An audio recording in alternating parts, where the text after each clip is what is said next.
ಸುವರ್ಣಪ್ರಭ ವಾರ್ತೆಗಳಿಗೆ ಸ್ವಾಗತ. ವಾರ್ತೆಗಳು ಓದುತ್ತಿರುವವರು ಹಿತಕರ್ ಜೈನ್. ಮುಖ್ಯಾಂಶಗಳು: ಸಾಗರ ತಾಲೂಕಿನ ಕರೂರು ಹೋಬಳಿ ತುಮರಿ ಗ್ರಾಮ ಪಂಚಾಯಿತಿ ವ್ಯಾಪ್ತಿ ಒಳಗೆರೆ ಚಿಲುಮೆ ಪಂಚಕೂಟ ಜೈನ ಬಸದಿಯ ಸಭಾಭವನದಲ್ಲಿ ವೀರರಾಣಿ ಚನ್ನಭೈರಾದೇವಿ ಜಿಲ್ಲಾ ಜೈನ ಸಂಘಟನೆ ವತಿಯಿಂದ ಆಯೋಜಿಸಲಾಗಿದ್ದ ಮಲೆನಾಡ ಜೈನ ಅಡುಗೆ ಹಬ್ಬ ಕಾರ್ಯಕ್ರಮ ಯಶಸ್ವಿಯಾಯಿತು. ಮಲೆನಾಡ ಅಡುಗೆ ಹಬ್ಬದಲ್ಲಿ ವಿವಿಧ ಬಗೆಯ 75 ಮಾದರಿ ಆಹಾರ ತಯಾರಿಸಿ ಕಾರ್ಯಕ್ರಮಕ್ಕೆ ಆಗಮಿಸಿರುವ ಎಲ್ಲರಿಗೂ ಉಣಬಡಿಸಿದರು. ಕಾರ್ಯಕ್ರಮದಲ್ಲಿ ಮಹಿಳೆಯರಿಗೆ ಸಂಗೀತ ಕುರ್ಚಿ ಕ್ರೀಡೆ ನಡೆಸಲಾಯಿತು. ಮಕ್ಕಳಿಗೆ ಹಾಗೂ ಮಹಿಳೆಯರಿಗೆ ಮತ್ತು ಪುರುಷರಿಗೆ ರಸಪ್ರಶ್ನೆ ಕಾರ್ಯಕ್ರಮ ಜರುಗಿತು.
ಕಂಕಣಹಾರ ತೋಳ ಬಂದಿ ತೊಡುಗೆ ತೊಡುತ್ತಲಿ ದೇವಿ ಪದ್ಮಿನಿ ದೇವಿ ಪದ್ಮಿನಿ ನಮ್ಮ ದೇವಿ ಪದ್ಮಿನಿ ಮನೆಗೆ ಬಂದಳು ಬಾಗಿಲು ತೆರೆಯಿರೆ ಕಾಮಧೇನು ಬಂದಂತಾಯ್ತು ವರವ ಬೇಡಿರೆ ಕಾಮಧೇನು ಬಂದಂತಾಯ್ತು ವರವ ಬೇಡಿರೆ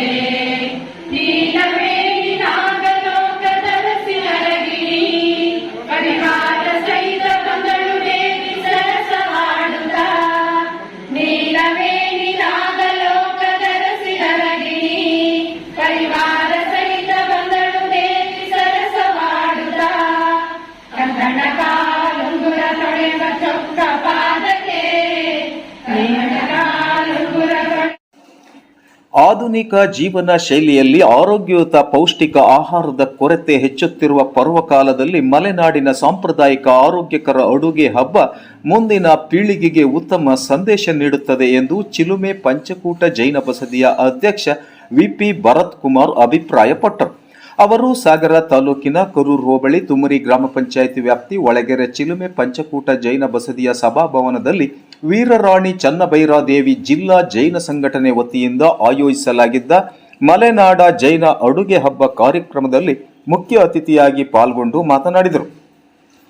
ಪ್ರಸ್ತುತ ದಿನಗಳಲ್ಲಿ ಸಂಸ್ಕೃತಿ ಸಂಸ್ಕಾರಗಳು ನಶಿಸುತ್ತಿರುವ ಕಾರಣ ಬದುಕು ಅಸ್ತವ್ಯಸ್ತಗೊಳ್ಳುತ್ತಿದೆ, ಕುಟುಂಬಗಳು ಛಿದ್ರವಾಗುತ್ತಿವೆ, ಅನಾರೋಗ್ಯ ಹೆಚ್ಚುತ್ತಿದೆ.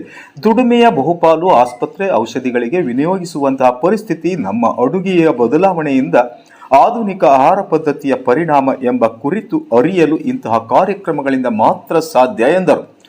ಔಷಧಿಯುಕ್ತ ಸಾತ್ವಿಕ ಶುದ್ಧ ಮಲೆನಾಡಿನ ಸಾಂಪ್ರದಾಯಿಕ ಆಹಾರ ಪದ್ಧತಿ ಮರುಕಳಿಸಬೇಕು. ಕುಟುಂಬದ ಆರೋಗ್ಯ ಸೌಹಾರ್ದತೆ ವೃದ್ಧಿಸಬೇಕು. ಸಮುದಾಯದ ಸಂಘಟನೆಯ ಮೂಲಕ ಸಮಾಜಮುಖಿ ಕಾರ್ಯಗಳ ಜೊತೆಗೆ ಧಾರ್ಮಿಕ, ಕ್ರೀಡಾ, ಸಾಂಸ್ಕೃತಿಕ ಚಟುವಟಿಕೆಗಳ ಕ್ರಿಯಾಶೀಲತೆ ಹೊಸ ಭಾಷ್ಯ ಬರೆಯುವಂತಾಗಬೇಕು ಎಂದು ಆಶಿಸಿದರು. ಮಹಿಳೆಯರ ಆರೋಗ್ಯ ಜಾಗೃತಿಯ ಕುರಿತು ಡಾಕ್ಟರ್ ದೀಪಾ ಮಾತನಾಡಿ, ಮಹಿಳೆಯರಲ್ಲಿ ಸಾಮಾನ್ಯವಾಗಿ ಕಾಡುತ್ತಿರುವ ಆರೋಗ್ಯ ಸಮಸ್ಯೆ ಎಂದರೆ ಪಿಸಿಒಡಿ, ಹಾರ್ಮೋನ್ ಸಂಬಂಧಿತ ಸಮಸ್ಯೆಯಾಗಿದೆ. ಈ ಕಾಯಿಲೆ ನಮ್ಮ ಆಧುನಿಕ ಜೀವನ ಶೈಲಿಯ ಅಪೌಷ್ಟಿಕ ಆಹಾರದ ಪರಿಣಾಮ ಬಾಧಿಸುತ್ತಿರುವ ಸಮಸ್ಯೆಯಾಗಿದೆ ಎಂದರು. ಪ್ರಸ್ತುತ ಮಕ್ಕಳು, ಯುವತಿಯರು, ಮಹಿಳೆಯರು ಮನೆ ಊಟ, ತಿಂಡಿ ತಿನಿಸುಗಳಿಗಿಂತ ಹೊರಗಿನ ಅಂಗಡಿ, ಹೋಟೆಲ್, ಸ್ಟಾಲ್ಗಳಲ್ಲಿ ದೊರೆಯುವ ಫಾಸ್ಟ್ ಫುಡ್ಗಳು, ಜಿಗ್ ಫುಡ್ಗಳು, ಗೋಬಿ ಮಂಚೂರಿ, ಪಿಜ್ಜಾಗಳಂತಹ ಆಹಾರಕ್ಕೆ ಹೆಚ್ಚು ಆಕರ್ಷಿತರಾಗಿ ಸೇವಿಸುವುದರಿಂದ ಮಹಿಳೆಯರ ಋತುಚಕ್ರದ ಪ್ರಕ್ರಿಯೆಗಳಲ್ಲಿ ಬಹುಬೇಗ ವ್ಯತ್ಯಾಸ ಉಂಟಾಗುತ್ತದೆ. ಹೊಟ್ಟೆ ವಿಪರೀತ ನೋವು ಕಾಣಿಸಿಕೊಳ್ಳುತ್ತದೆ. ಸಮಯಕ್ಕಿಂತ ಮುಂಚಿತವಾಗಿ ಅಥವಾ 2-3 ತಿಂಗಳುಗಳ ವಿಳಂಬವಾಗಿ ಋತುಸ್ರಾವ ಪ್ರಕ್ರಿಯೆ ನಡೆಯುವುದರಿಂದ ಅನಾರೋಗ್ಯದ ಲಕ್ಷಣ ಎನ್ನುತ್ತದೆ ಎಂದು ಎಚ್ಚರಿಸಿದರು. ಮಹಿಳೆಯರು ಆರೋಗ್ಯದ ಸಮಸ್ಯೆ ಕಾಣಿಸಿಕೊಂಡ ತಕ್ಷಣ ತಜ್ಞ ವೈದ್ಯರನ್ನು ಸಂಪರ್ಕಿಸಿದರೆ ಔಷಧಿಗಿಂತಲೂ ಕ್ರಮಬದ್ಧ ಆಹಾರದ ಕುರಿತು ಸಲಹೆ ನೀಡಬೇಕಾಗುತ್ತದೆ. ಮನೆಯಲ್ಲೇ ತಯಾರಿಸಿದ ಶುದ್ಧ ಆಹಾರ ಪದ್ಧತಿಯನ್ನು ಅಳವಡಿಸಿಕೊಳ್ಳುವುದರಿಂದ ಮಹಿಳೆಯರ ಆರೋಗ್ಯ ಸಮಸ್ಯೆ ನಿವಾರಣೆಯಾಗುತ್ತದೆ.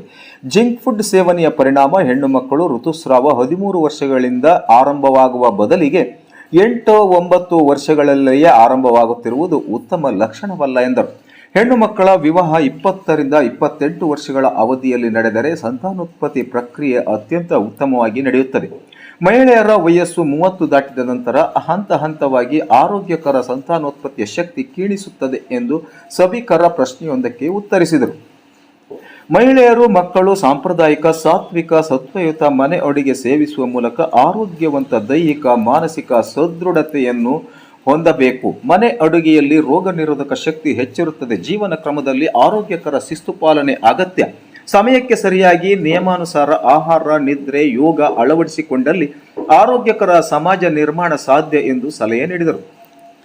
ಮಲೆನಾಡ ಅಡುಗೆ ಹಬ್ಬಕ್ಕೆ ಸಾಗರದ ಖ್ಯಾತ ಪ್ರಸೂತಿ ತಜ್ಞೆ ಡಾಕ್ಟರ್ ಮಾಲಿನಿ ಅವರು ಚಾಲನೆ ನೀಡಿದರು. ಸಾಂಪ್ರದಾಯಿಕ ಸಾತ್ವಿಕ ಆಹಾರ ಸೇವಿಸುವುದರಿಂದ ವೈದ್ಯರ ಕೆಲಸವನ್ನು ಕಡಿಮೆ ಮಾಡಬಹುದು. ಕುಟುಂಬದ ಆರೋಗ್ಯದ ಜೊತೆಗೆ ವೈದ್ಯಕೀಯ ವೆಚ್ಚವಾಗದಂತೆ ಆರ್ಥಿಕ ಉಳಿತಾಯವೂ ಸಾಧ್ಯ. ಇಂತಹ ಗ್ರಾಮೀಣ ಆಹಾರ ಮೇಳ ಅತ್ಯಂತ ಆರೋಗ್ಯಕರ ಕಾರ್ಯಕ್ರಮ ಎಂದು ಡಾಕ್ಟರ್ ಮಾಲಿನಿ ಅವರು ಶ್ಲಾಘಿಸಿದರು. ವೇದಿಕೆಯಲ್ಲಿ ವೀರರಾಣಿ ಚೆನ್ನಭೈರಾದೇವಿ ಜಿಲ್ಲಾ ಜೈನ ಸಂಘಟನೆಯ ಅಧ್ಯಕ್ಷೆ ಜ್ಯೋತಿ ನೇಮಿರಾಜ್ ಅಧ್ಯಕ್ಷತೆ ವಹಿಸಿ ಮಾತನಾಡಿ, ನಮ್ಮ ಮಹಿಳಾ ಸಂಘಟನೆ ಆರಂಭವಾಗಿ 3 ತಿಂಗಳಲ್ಲಿ ಇದು ಅತ್ಯಂತ ಭರವಸೆಯ ಕಾರ್ಯಕ್ರಮ ಆಯೋಜಿಸಿದ್ದೇವೆ ಎಂದರು.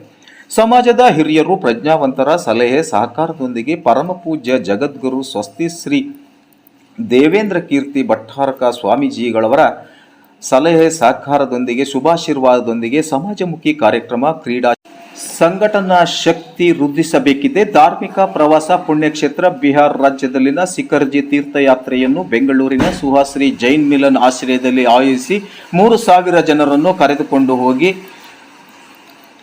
ಅಲ್ಲಿ ಭಜನೆ ಹಾಗೂ ವಿವಿಧ ಧಾರ್ಮಿಕ ಕಾರ್ಯಕ್ರಮಗಳನ್ನು ಆಚರಿಸಲು ನಿರ್ಣಯಿಸಲಾಗಿದೆ ಎಂದು ತಿಳಿಸಿದರು. ವೇದಿಕೆಯಲ್ಲಿ ಜೈನ ಸಮುದಾಯದ ಸಾಂಪ್ರದಾಯಿಕ ಅಡುಗೆಯಿಂದ 7-8 ದಶಕಗಳವರೆಗೂ ಕುಟುಂಬವನ್ನು ಆರೋಗ್ಯಕರವಾಗಿ ನಿರ್ವಹಿಸಿದ ಹಿರಿಯರಾದ ಆದಮ್ಮ ತಾರೋಡಿ, ಪದ್ಮಮ್ಮ ಮುರಕ್ಕಿ, ನಾಗಮ್ಮ ಜೀಗೆರೆ, ಜಯಮ್ಮ ತಾರೋಡಿ ಇವರನ್ನು ಗೌರವಿಸುವ ಮೂಲಕ ಸಾಂಪ್ರದಾಯಿಕ ಅಡುಗೆ ಮುಂದಿನ ಪೀಳಿಗೆಗೆ ವರ್ಗಾವಣೆಯಾಗಬೇಕು ಎಂದು ವೀರರಾಣಿ ಚೆನ್ನಭೈರಾದೇವಿ ಜಿಲ್ಲಾ ಸಂಘಟನೆಯಿಂದ ಸನ್ಮಾನಿಸಿ ಗೌರವಿಸಿದರು.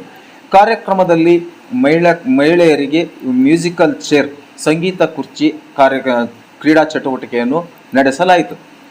ಆರಂಭದಲ್ಲಿ ವೀರರಾಣಿ ಚೆನ್ನಭೈರಾದೇವಿ ಜೈನ ಸಂಘಟನೆ ಸದಸ್ಯರಿಂದ ಸಾಮೂಹಿಕ ಪ್ರಾರ್ಥನೆ ಸಲ್ಲಿಸಿದರು. ರೋಹಿಣಿ ಪ್ರಶಾಂತ್ ಸ್ವಾಗತಿಸಿ, ವೀರರಾಣಿ ಚೆನ್ನಭೈರಾದೇವಿ ಜೈನ ಸಂಘಟನೆಯ ಪ್ರಧಾನ ಕಾರ್ಯದರ್ಶಿ ಕವಿತಾ ಜೈನ್ ಕಾರ್ಯಕ್ರಮ ನಿರ್ವಹಿಸಿದರು. ಮಲೆನಾಡು ಅಡುಗೆ ಹಬ್ಬದಲ್ಲಿ ವಿವಿಧ ಬಗೆಯ 75 ಮಾದರಿಯ ಆಹಾರ ತಯಾರಿಸಿ ಕಾರ್ಯಕ್ರಮಕ್ಕೆ ಆಗಮಿಸಿರುವ ಸರ್ವರಿಗೂ ಉಣಬಡಿಸಿದರು. ಗೊಜ್ಜು, ತಂಬಳಿ, ಪಲ್ಯ, ಸಿಹಿ ಉಂಡೆಗಳು, ಹೋಳಿಗೆ, ಪಾಯಸ ಸೇರಿದಂತೆ ವರ್ಣಿಸಲು ಅಸಾಧ್ಯವಾದಷ್ಟು ಆಹಾರ ಪದಾರ್ಥಗಳ ನೋಡಿದ ಸಭಿಕರು 3 ದಿನವಾದರೂ ಇಷ್ಟೊಂದು ಬಗೆಯ ಆಹಾರವನ್ನು ಸೇವಿಸಲು ಸಾಧ್ಯವಿಲ್ಲ ಎಂದು ಹೊಟ್ಟೆ ತುಂಬ ತಿಂದು ಒಂದು ಬಾಳೆಹಣ್ಣು ತಿಂದು ತೃಪ್ತಿಯಿಂದ ತೆರಳಿದರು.